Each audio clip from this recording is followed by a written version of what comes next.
Make பண்ணலான்றதை இப்போ உங்களுக்கு காட்டுறேன். ஸோ இதுக்கு வந்து பார்த்திங்கன்னா நான் ஒரு இரும்பு கடாய் எடுத்திருக்கேன். இரும்பு கடாயை தான் எடுக்கணும்னு இல்லை, இதுவும் ஆப்ஷனல் தான். ஸோ உங்ககிட்ட இரும்பு கடாய் இருந்துச்சு, இரும்பு வடைச்சட்டி இருந்துச்சு அப்படின்னா அது நீங்கள் எடுத்துக்கலாம்.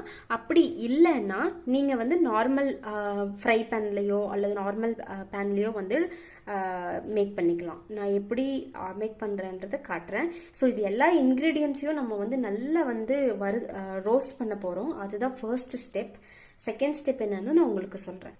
இப்போது இது நல்லா காஞ்சதும் நம்ம எடுத்து வச்சிருக்கிற வெங்காயத்தோல், அப்புறம் எடுத்து வச்சிருக்கிற வெந்தயம், கருஞ்சீரகம், கிராம்பு எல்லாத்தையும் ஒன்றா போட்டு நல்ல கருப்பு கலரில் வர்ற வரைக்கும் நல்லா வந்து வறுத்தெடுத்துக்க போகிறோம்.